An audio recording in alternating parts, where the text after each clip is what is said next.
Hi, guys. Welcome back to another episode of Control Alt Career. I'm your host, Jennifer Ong, and in this podcast, I interview people who have taken a leap of faith and pursued an alternative career path in Asia.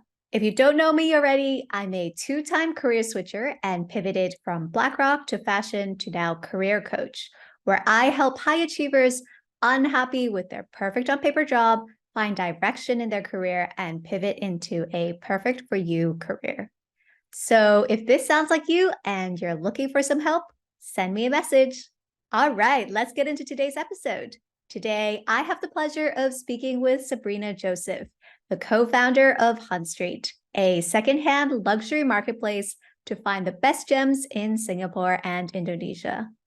Before starting HuntStreet, Sabrina actually spent time working in hospitality and marketing and spent some time working at St. Regis and Oglivy and Matter. Outside of fashion, she's also very involved in church and set up the Catholic Fellowship in Jakarta. So how did Sabrina decide to move into secondhand luxury fashion and decide to build HuntStreet? I'll hand over to Sabrina now to share her story.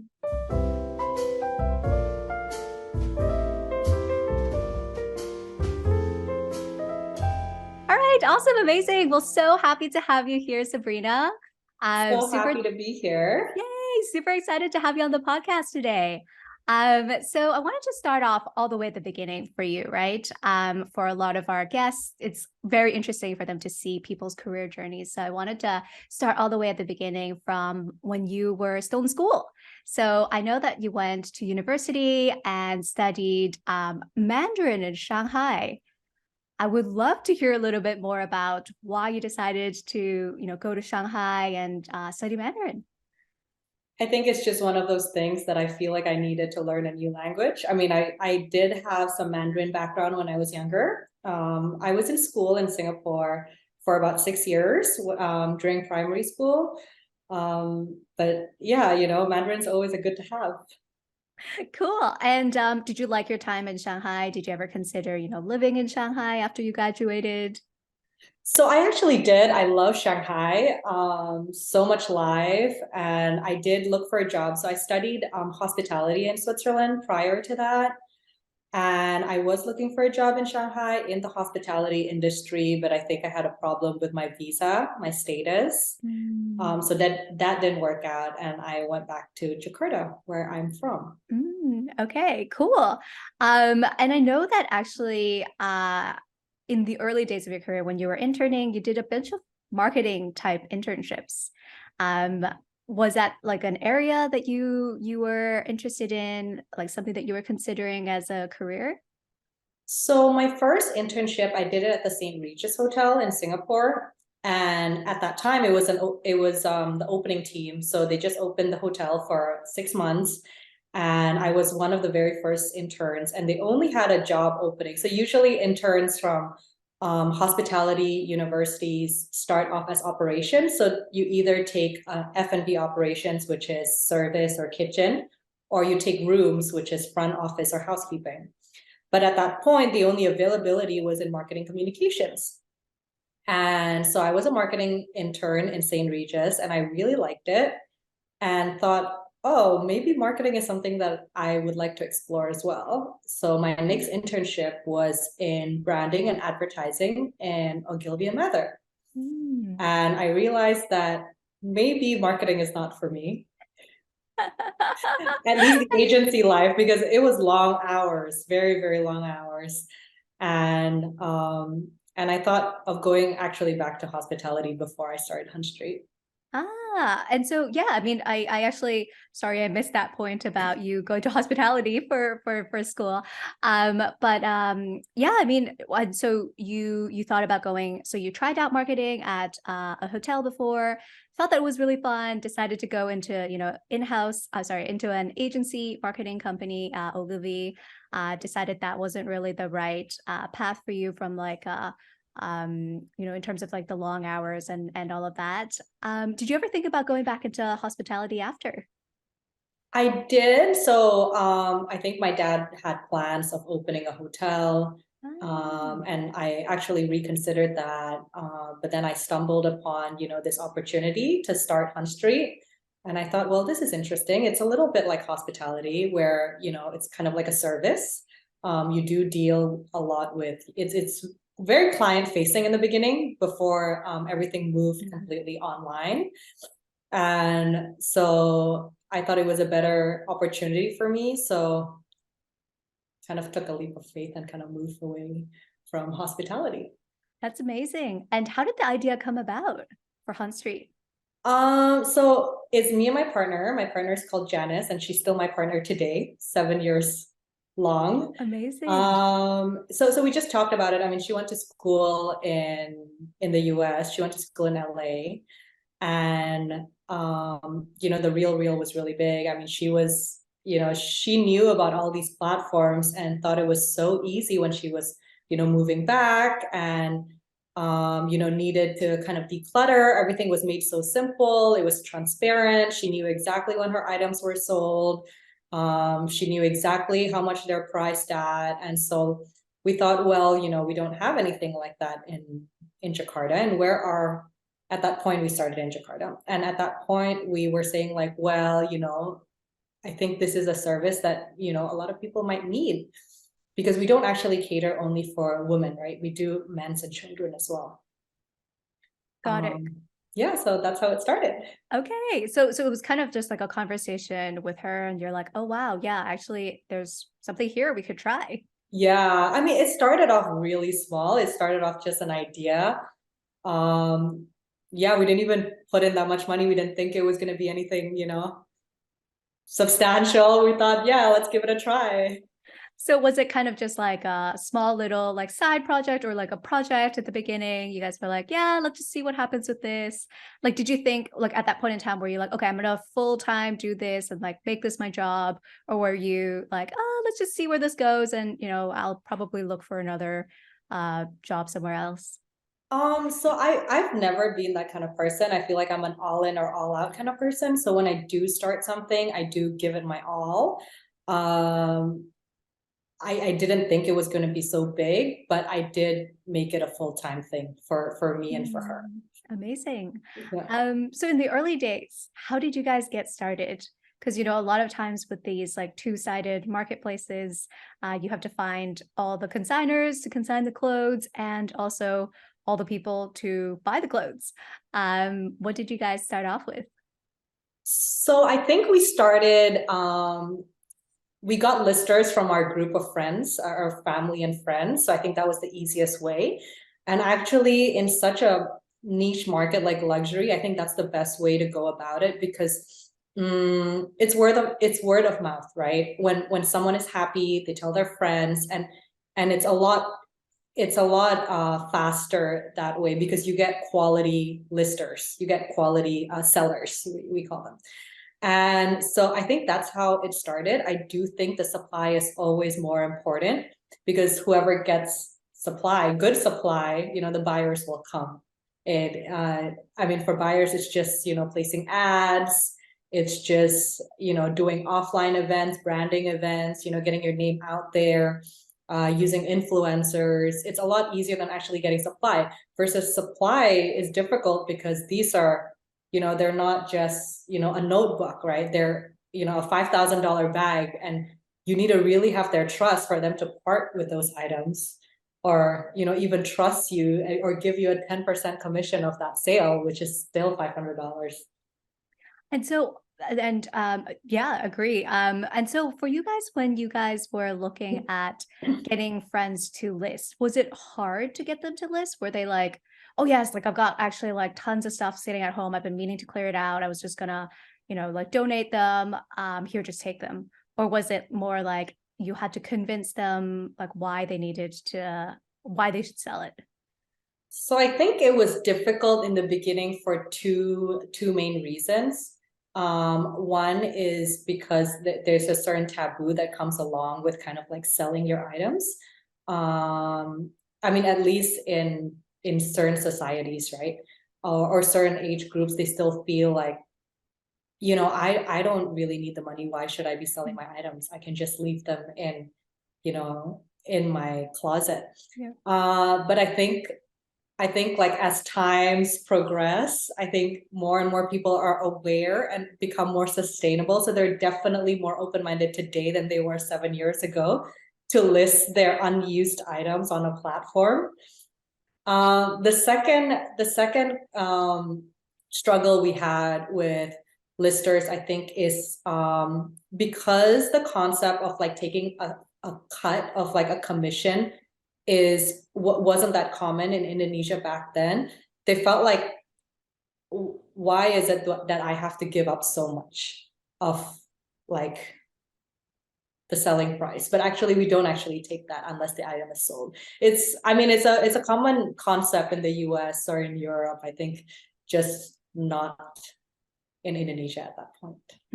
So a lot of education was actually required in this process because it was quite a new concept. Yeah, so I think that was why we were a little bit slow in the beginning. It was education to the sellers. It was also education to the buyers that actually, secondhand doesn't actually mean like junk, right? Yeah. So on the buyer side, getting people to come in to buy your products, how did you guys go about finding your first customers? Again, friends and family. That's how we started. But in Indonesia, we're heavily invested in like KOLs, like personas to actually talk about it. In Singapore too, actually, when we started, we would kind of like create a community from our trusted group of friends and family who don't mind actually sharing their experience with the public, right? We would say like, oh, here are some, $500 shopping vouchers. And if you're a girl into fashion, you would take that voucher and shop. And basically all we wanted was like, oh, like here's some voucher. Like, why don't you give us your honest opinion or give your followers an honest opinion of what you like about HuntStreet? And, not everything was good, but most of the time they do have something positive to say, and that's how it just kind of got the ball rolling that way. Got it. Okay, so I know we went like really in the weeds of this, but I actually want to take a step back and zoom out a little bit. I think that was helpful, but I think I want to zoom out a little bit to kind of go back to those early days, right? Because I know you now have a presence in Singapore, but you guys started off in Jakarta first. So I think going back into something a bit more chronological in terms of my questioning as well. So, you guys started this, you had the idea, tested it out, got a few friends to list a bunch of stuff on your platform, got people to come and purchase. How did your first event go? Was it like an in-person event that you guys hosted? We did. I think our website, so we developed our website from scratch. It was coded from scratch by our team. Wow. But in the beginning, it was not like what it is today. It was almost like a catalog where you can just, add to cart. It's not really like there's no backend, no nothing. So we had sales were really slow. And so we had an offline event where we just, took the items. Oh, so when you first started, you started on the website and just listed everything on the website. Yeah, we did, but it was okay. It was a very like basic website. Then we had an event. We had one event, and it went really well. And I think by the second, like most of our events were like charity based, so we do try to work with a charity organization, and we donate a percentage. And then by the second event, I think our website crashed. Because there was like high traffic. So we had to amazing. Really like make another website from scratch, which is the website that we have today. Got it. So at that point, were you were you like, okay, like this has got legs, this is something we can really do, we can really grow this, we can really expand it? Like, what was that point for you guys? So we had a goal, like every startup, small businesses, we had very small goals. So our goal was 3 transactions a day, which is like very, very small. And we said like, okay, if we have 3 transactions a day, like we need to build like a proper system. And that was, I think, mid 2016, which is about a year after we started. Consistently like 3 transactions a day for a whole month or more. And so we said, okay, let's do this properly, right? Let's build a proper team. So Oh, hold before on. that, I So think yeah, before that, how big was the team? And like, was it's it like just you four and your people, family? like five, like it was very, very minimal. Like everyone was doing everything. Like we were doing product uploads, we're like doing everything. Like my partner was authenticating, we were pricing, everything was done like with the like maybe 5, 6 people that we had, right? Okay, so in the early days, you guys were really hustling, like doing everything by yourselves. What were some of the first hires that you guys made? In Indonesia, it was different than in Singapore. Because when we started in Singapore, we already had a presence, like the market already knew about HuntStreet. So my very first hire in Indonesia was actually a PR person who eventually, helped me do everything anyways, but his background was PR and marketing. Singapore, my first hire was an ops manager. Actually, Because we I'm curious to know, why was PR and marketing the first hire that you guys made? um I do think it's like the most important. Hmm. But I mean that alongside like in Indonesia it was that and the authenticator and appraiser. In Singapore it was ops and the authenticator and appraiser. So definitely like what was constant was the authenticator and appraiser because that is like the The bread and key. butter. Yeah, exactly. Exactly. That's the key. But yeah, I do think like PR and marketing is really important for a small business. I mean, for nothing to be something. I think that that's so fascinating because I think a lot of people who start small businesses, they don't immediately think to hire like a PR marketing person. And so I'm actually, because I think they'd be like, oh, maybe I could just run some Facebook ads or like host an event and just tell my friends to come along. And I do think that, and I wonder if that's what helped to really boost your brand up there. Do you feel Hmm. like you guys investing in PR and marketing was really one way that you guys differentiated yourselves from some of the other players in the market? Maybe. I mean, perhaps. I mean, the brand definitely helps because it's the brand is all about trust, right? So you have to trust the brand, and it's easier to trust a brand than to trust no brand, right? But in terms of PR, I think it varies from industry to industry. Like in the luxury industry, especially in such a niche luxury industry, which is female luxury, it's very important to have a PR person, I think. So Um, what were you guys quite deliberate in terms of like being in certain publications and getting your name associated with certain publications or certain people or so we did, I remember like I don't really like interviews actually. I mean, this is more casual, but even then I get a little nervous. But I remember doing so many interviews when we first started for so many publications, just to kind of talk about the business and so that when people hear, oh, what is HuntStreet, at least they can put a face to it. Oh, this is the person that like built it? yeah, like, or I can like chase her down if something goes wrong, like feel free to call me if anything goes wrong.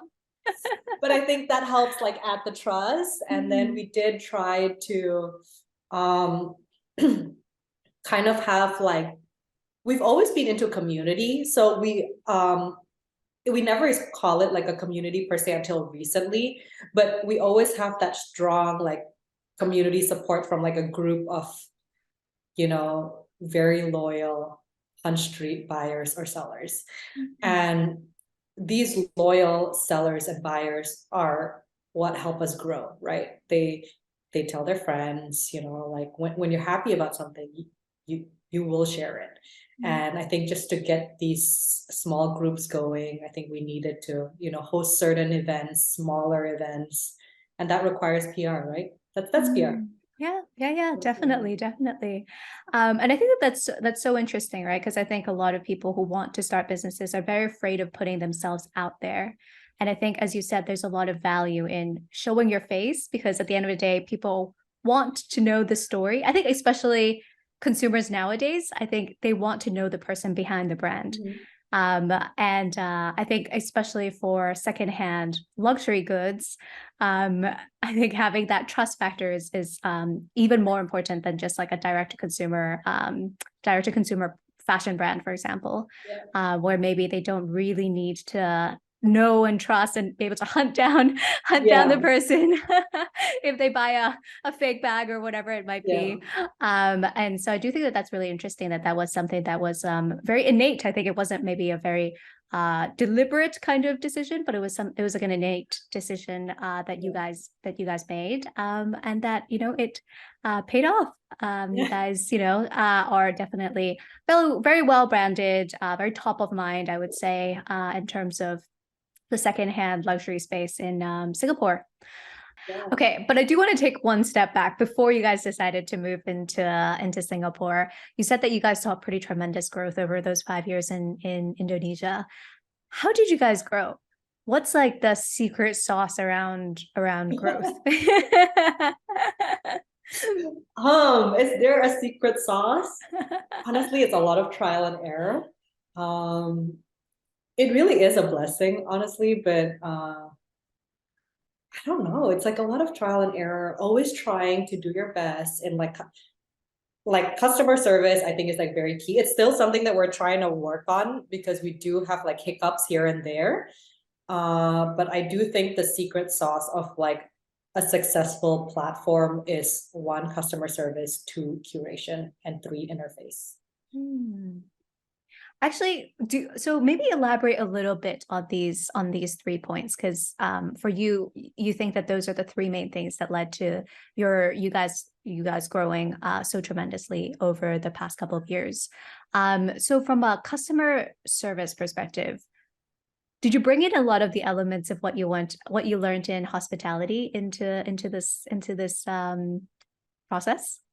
No, but we do hire from the hospitality graduates. Interesting. Yeah, and so they are good. The hospitality graduates, we do find that they're, hotels and airlines, these kind of, this is all hospitality, right? Tourism and hospitality. They're well trained. I mean, they're trained to, accept complaints. They're trained to, roll out that red carpet for an upset client. I mean, we were taught to do that in college, right? So we do try to hire from them. We are still trying to figure it out. We do still have like hiccups here and there. Logistic issues, complaints on like items not arriving like on time, like things like that, it is still a problem, but we do try our best. Because you guys have 2 sets of customers technically, right? The people who are buying from you guys, the people who are selling from you guys. And so do you train your staff, or do you treat the 2 sets of customers differently? Yeah, so the people who, I mean, in Singapore, it's about the same. I mean, the same team handles both sellers and buyers. Because I feel like in Singapore, it's more common for people to shop online. They're used to it. They know exactly. The logistics services are also a bit more reliable. They do have tracking. In Indonesia, everything is done manually. It's like you would have to call like the logistics services, unless it's a Grab delivery, which is only within the city. But if it's like outside to a different island or different city, you need to kind of call, where's my item? These kind of things. So customers don't usually want to deal with this. They would just call up a HuntStreet, like customer service and say, where's my item? So we do have 2 separate teams in Indonesia, handling buyers and handling sellers. So they're used to like they handle certain sets of issues. Got it. And kind of relating to customer service, right? How do you find these customers? How do you build that sort of loyalty that you mentioned earlier? Honestly, I think we've been very lucky. But I think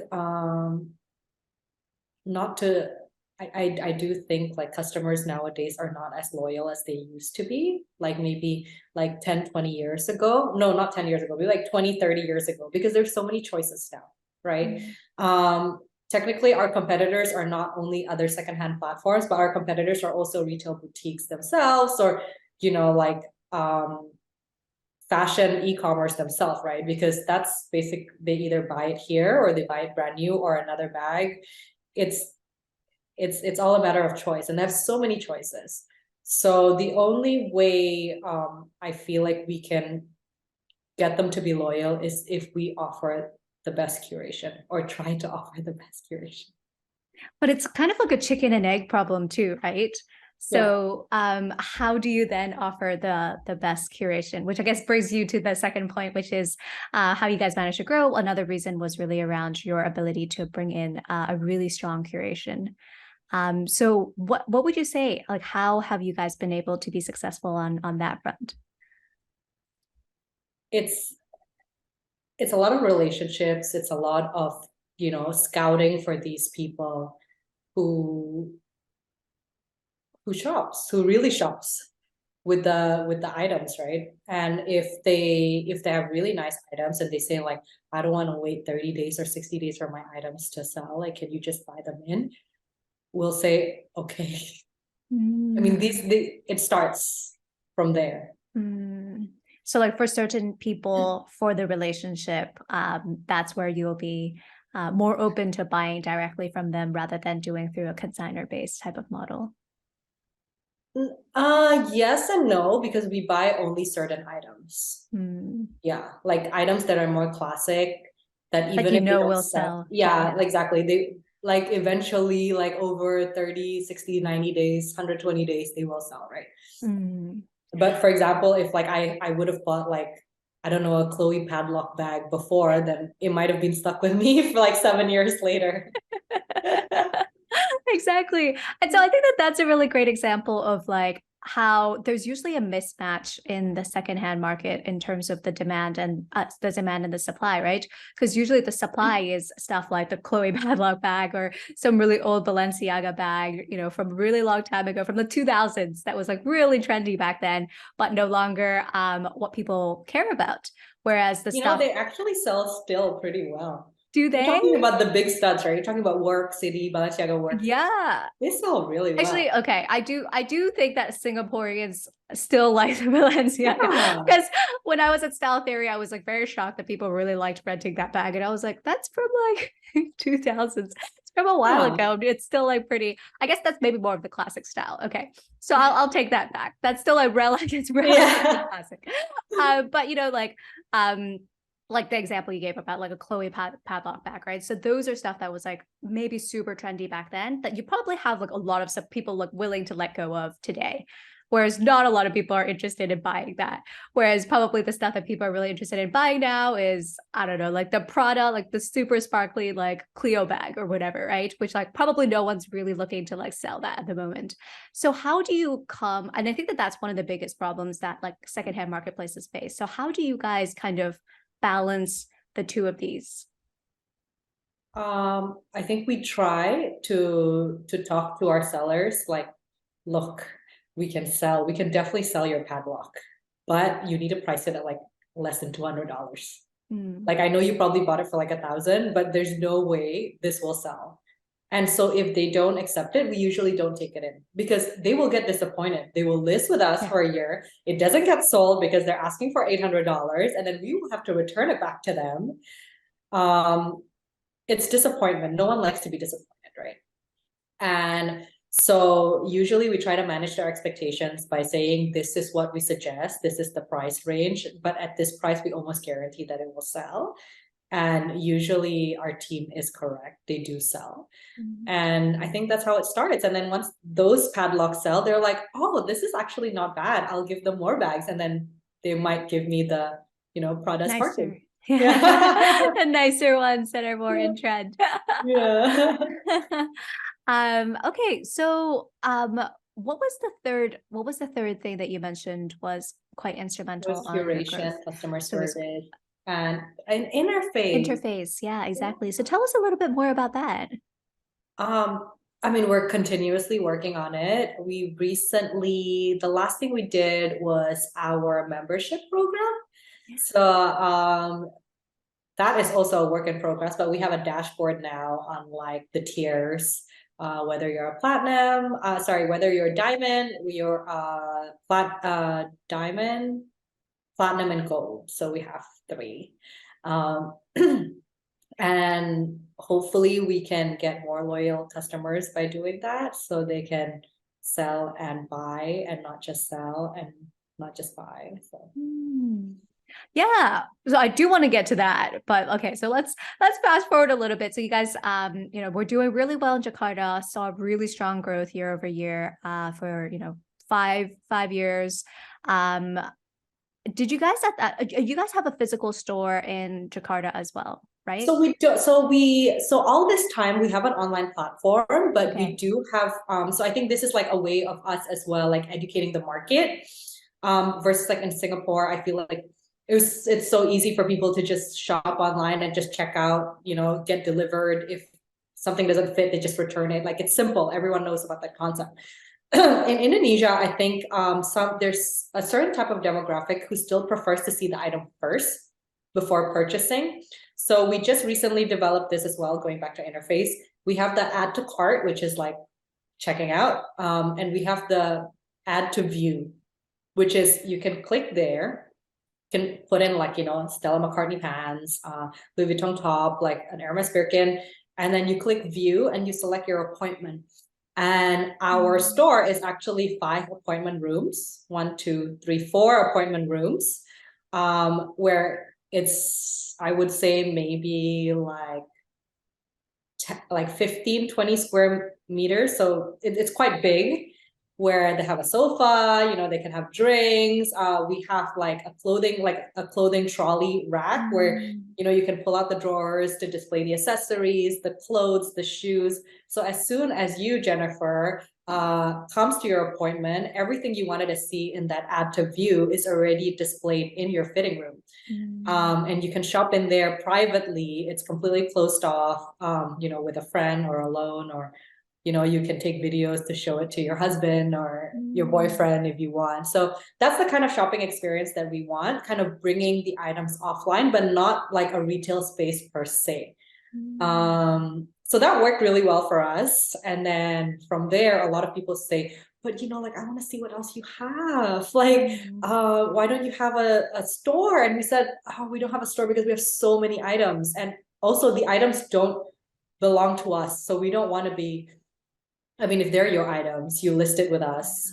I don't want to be liable for a scratch on your black Birkin, for example, because a customer have long nails or something, right? Yeah. So like we didn't really want to risk that, having people come in and out.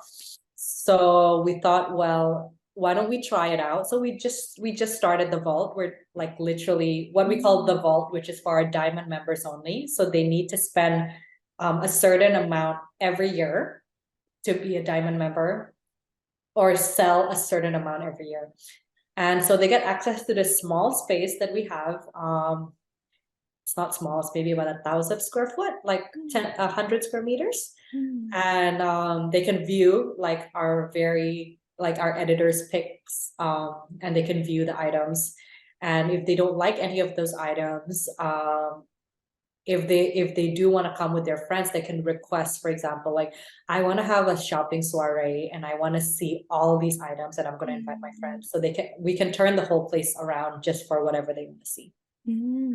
That's amazing. And I think that when you mentioned like the 5 or 4 little like rooms, appointment rooms, that I think is such a cool concept, because it reminds me a lot of like the personal shopping experience that's usually seen as like very luxurious and like only tailored for like the really like luxury shopper, right? Which like a lot of people aren't really exposed to.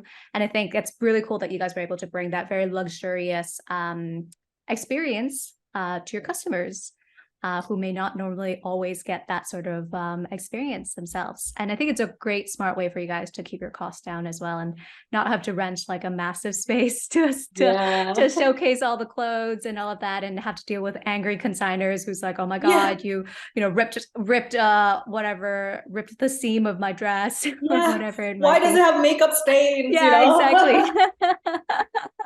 But in Singapore, it's different. In I Singapore, was gonna we say. don't have 2 separate. So in Indonesia, we have the warehouse, the office, and this offline appointment space. In Singapore, cost is really high. So we just have one space, which is the warehouse that we open up for public if they want to come. But most of the time it's just a processing center where we do fulfillment, where we process the items. Our office is there. Everything is there. Yeah. Okay, interesting. I'm interrupting my very own episode to let you guys know about my career coaching program that's designed to help you go from lost and frustrated with your corporate job to living and crushing it in your dream career. So if you're feeling unfulfilled, despite having that perfect, prestigious, high-paying job, or if you're someone who's great at chasing and acing other people's dreams but have no idea what your own dreams and goals are, well, today you're in luck. I'm sharing my 3-step framework to help you find your passion and get career clarity. If that sounds like something you would want, check out today's show notes to download the free guide now. All right, back to the episode. Okay, so you guys have been growing really well in Jakarta. You guys then decided to move to Singapore, opened a more of like an operations kind of operations slash office that now also becomes like the space for your clients to come view. And I know that you alluded to this earlier, which is, you guys have built a membership and built this vault that you guys have launched recently. So tell us a little bit about this next stage that you guys are expanding into. We're always expanding. We're always growing. I don't know where to start. In terms of offline, definitely the vault is a big investment. It took us a long time to kind of conceptualize what kind of offline presence we have. I mean, we want to have. The appointment room's already doing well on its own, but if we are to have a concept like store, what would it be like, right? So we decided to make it members only. As in we don't disclose the phone number or the WhatsApp or the email to anyone except for those diamond tiered members. So it's very, very exclusive. It's like one group or one person per appointment for that whole space. So we do value privacy of the clients. So that's one thing that I definitely want to grow this year in terms of offline. In terms of online, I've always wanted to tap into the smaller cities. Like in Indonesia, I do want to tap into the 2nd to 3rd tier like cities around Indonesia, not just Jakarta. In terms of Singapore, I really want to target like the professional working women, because I feel like a lot of these women were kind of like not shopping, or maybe they don't shop as much before during the pandemic, but now that they're back to work, I do feel like they do, or like back to social activities, I feel like they do need to wear, more clothes. But the ongoing thing that I'm always trying to like focus on in terms of like branding is like trustworthiness. We need to always brand ourselves to be the trusted platform. We're always transparent, like we won't cheat you. If it's there, it's not sold. If it's not there, you have your money. Like you will never lose anything, right? And on top of that, the sustainable aspect to it, because at our core, like secondhand fashion is sustainable. Like there's nothing more sustainable than actually wearing something like a hand-me-down from your mom, for example, right? Because you don't buy anything new, you don't buy anything that's recently produced. It's like, yeah, basically it's sustainable. So that's what I'm trying to get people to know more about HuntStreet, like in terms of the branding aspect. In terms of the tech aspect, I think I want to grow. I want to eventually have a mobile app. I think that would be great.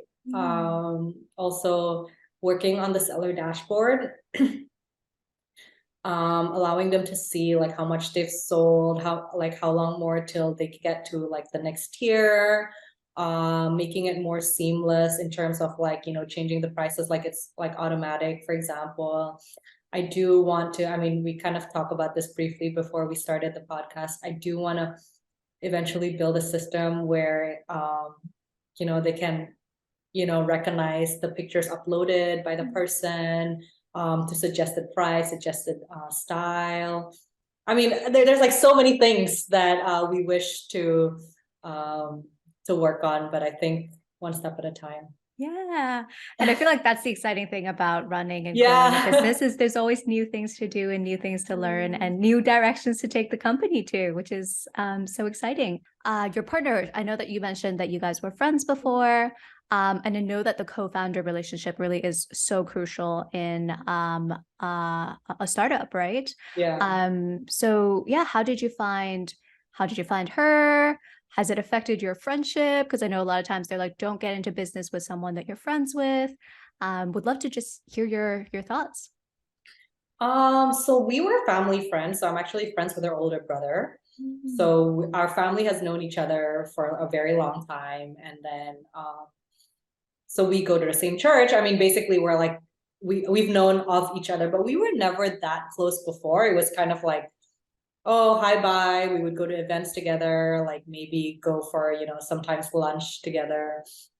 But we definitely got a lot closer after working together. Um, yeah, it's really a blessing. Honestly, it's almost like fate. Like partners are very, very hard to find. So just really have to pray for a good one. And that's amazing, right? That like you guys managed to go through all of this and build this together. Where are there certain things that now looking back, you would advise other people to look out for in a co-founder? I think the first thing to look out for is you need to find a co-founder who's so different from you. Don't find someone who's similar to you at all. Like me and my partner are so different. Like she refuses to be on in any magazine. She refuses to do any interviews. Like before, she was like, I don't want to do press conferences. I do not like to talk. And I don't like numbers. So I'm the marketing person. I mean, I don't, love to calculate numbers, but she loves that. She doesn't really care about branding. She doesn't care about concept. She doesn't, I mean, to a certain extent, she cares about curation, but not so much. So she loves very different things than I do. And I think that's what works. So we don't really get in the way of each other. So very complementary type of skill Mhm. sets. You guys bring different perspectives and different strengths Yeah. to the table. And I think that that's so interesting, right? Because sometimes it's hard to find someone who shares the same passion or the same interest as you, but is so different It's so from different. you as well, right? And I think that Mhm. that's kind of the fine balance. And why it's so hard to find a good co-founder is it's hard to find someone who's passionate about the same topic as you, but offer very complementary skill sets to you. Yeah. Yeah, it is. All right, so I'm going to shift gears a little bit to talk about motherhood and work. So I know that you Mm. have a kid, and so I know for a lot of our listeners here, one of the big questions that we as women have is how do we balance, work with our careers? And so I wanted to ask you, how do you do it? I think you need a really good team. You need to learn to delegate. You cannot micromanage, and you just need better time management. Mm. Yeah. And do you feel like that kind of came naturally to you, or was it quite, or are you someone who is like, very in the weeds of things and it was kind of difficult for you to learn to delegate?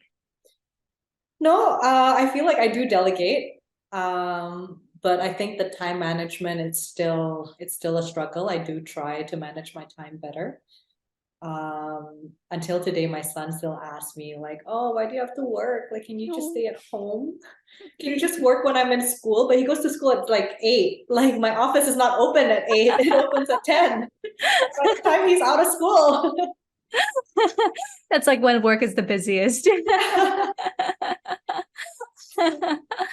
But um, so like I do bring him to the office sometimes. Like for example, when he has holidays, like some other children might be in the playground, like he's in the office, like he plays with my team members, or he, finds something to do, like eat a snack in there, and I don't know, talk to the bags. I don't know, but basically, like I do think there is value in having your children see you work. Mm.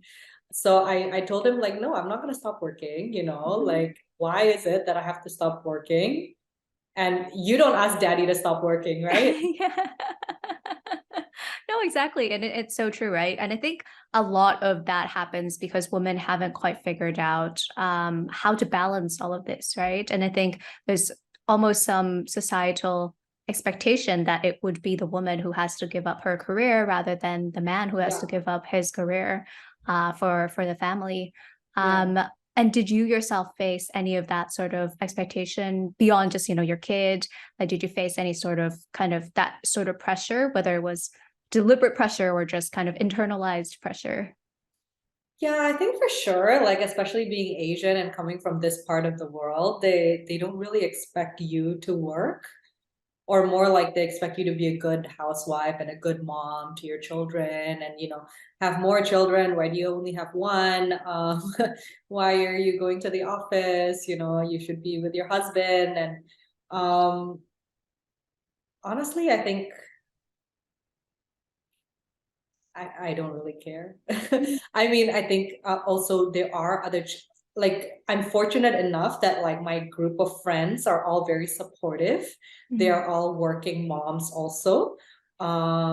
So it's very supportive that way, right? And they say like, dude, who cares? Like, why do you listen to them? It's so much noise. Like why? What are you gonna do at home? You're gonna be so bored. You're gonna drive yourself crazy. And you know what? I like honestly when I have nothing to do, like I'm on holiday for too long, for example, like you do drive yourself crazy.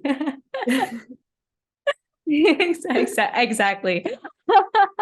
And I'm the same, but I can't speak for everybody.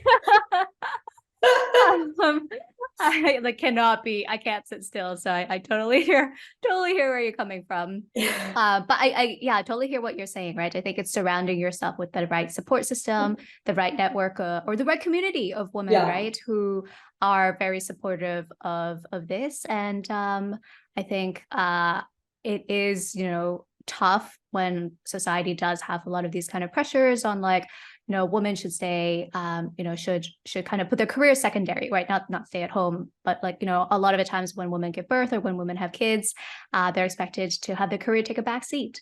And I think that's definitely something that a lot of women face or struggle with today. And so I think one way you suggested, which I think is great, is just surrounding yourself with other like-minded people who will support you in your decision and But I your think choice. also it is easier for me because I have my own company versus if I Mhm. was to have a corporate job, it might be more difficult for me to have a career and have, a family and be very involved in both, right? Mm. Um, because the timing is not dictated by me, it's dictated by my boss. So I think that's the Mm. difference. Mm. And I think that that's very interesting. Maybe share a little bit more about that actually. How do you feel like having a company gives you that sort of flexibility with balancing family and work? I mean, it's amazing. I can't complain. I love my company. But I think also, for example, like I would know, right? Like, oh, for Singapore, like Christmas is a big thing, Chinese New Year is a big thing. For Indonesia, like Hari Raya is a big thing. I know the dates already. So basically, we would make, let's say, like campaigns or proposals to work with, whoever at dates where I know that I wouldn't have to, deal with my son having a term break or Mm. like my husband's like year end, leave, Mm. right? So you can just kind of schedule it yourself because you are in control.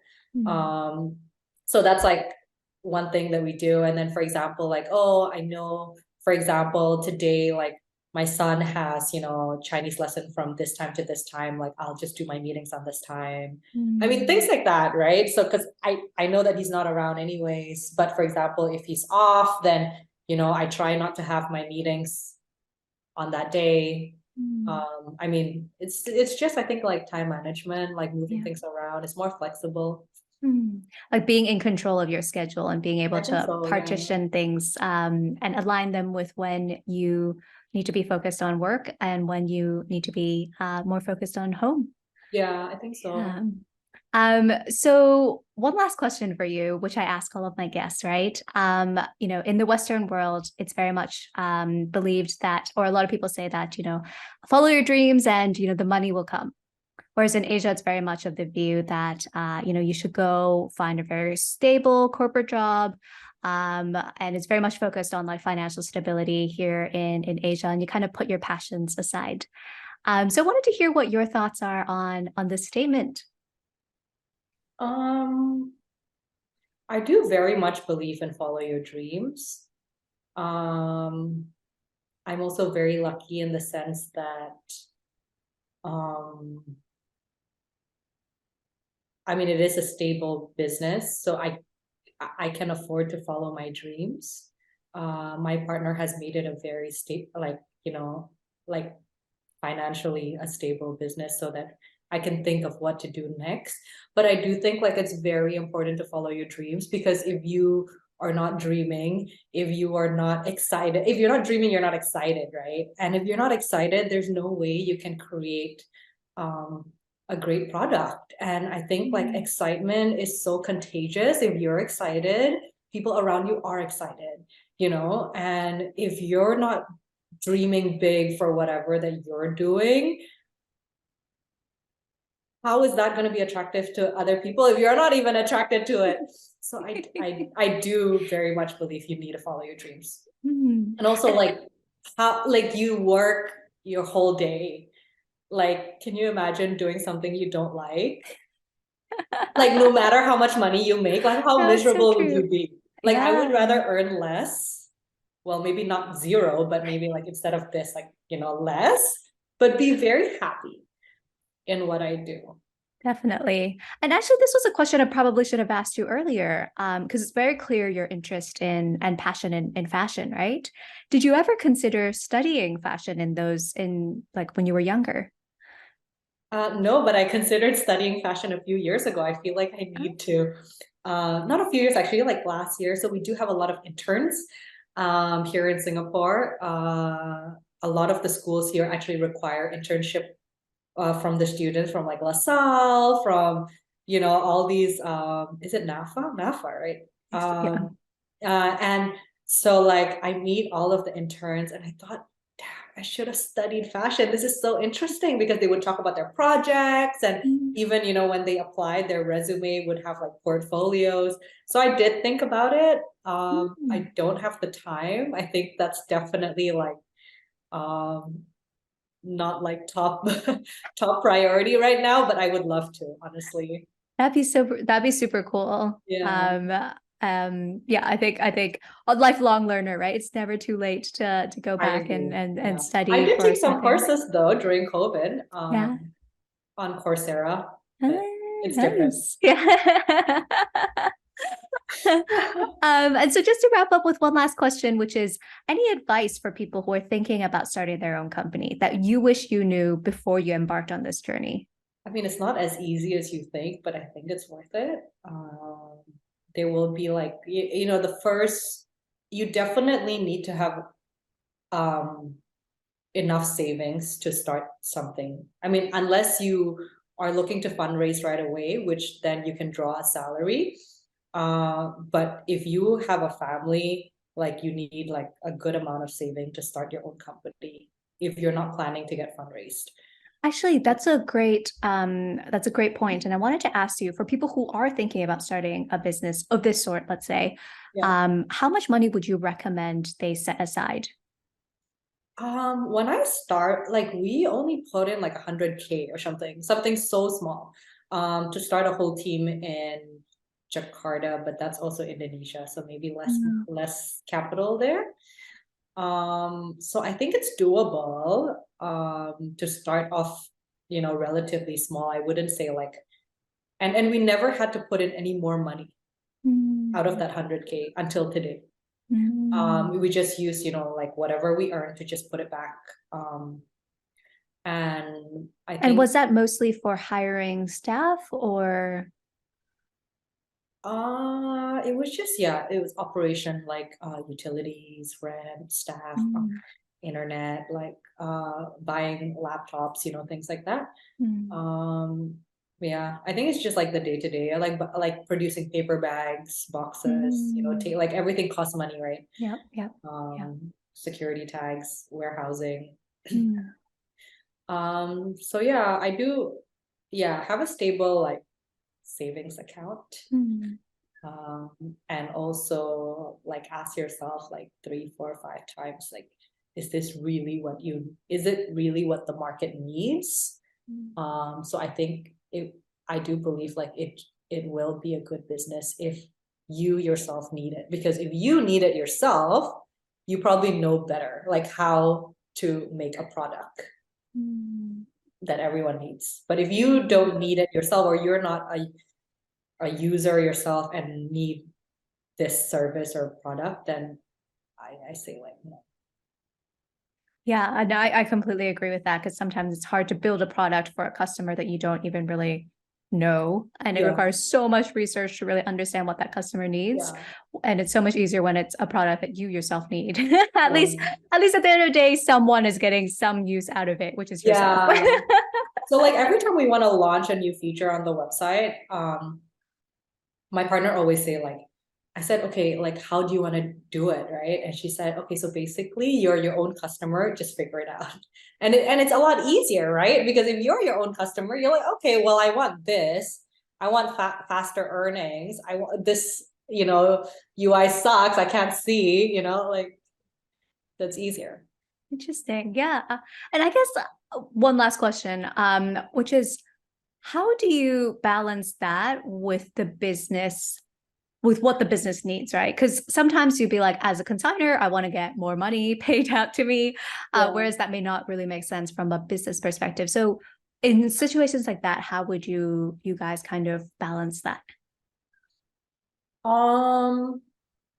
So we know that the seller would want, like in this specific case, like they want the most, and obviously the buyers want to pay the least amount of money for the same thing. So we do try to benchmark it with whatever is available in the market. And if it is too high, we usually say like, no, I'm so sorry, we can't take it, right? Our commission is also very fair. So if let's say it is a really nice item, we do suggest like, oh, so like I understand like you want like, $10,000 for like your Chanel classic flat bag, but this is so used, and we can't sell it for this much, but you can list it yourself, for example, and you can earn a little bit more. So we take like, let's say only $500 instead of $1,000, and they earn a little bit more, like meet halfway. I think it's always about like give and take. When we can give, we always try to give, whether it be like, preferred rates, through like different various products that we have, better like customer service, it's always room for improvement. Amazing. All right. Well, thank you so much, Sabrina. This has been so good chatting with you about this and seeing your journey with building HuntStreet. And we wish you all the best in the next stage for you guys. Thank you. And thanks for supporting always. Of course, of course.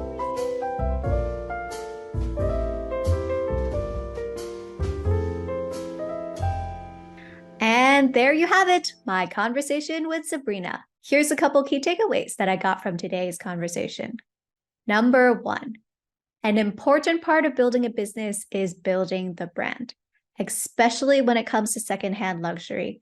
Trust and branding is critical in avoiding counterfeits. This was why HuntStreet invested in PR and marketing hires early on in their journey. There's also a lot of power in the founder's personal brand.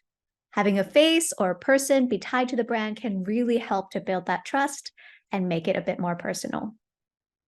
Number two, Sabrina's secret sauce to growth is a lot of trial and error. For a successful platform to grow, focusing on customer service, curation, and the app interface really helped a lot.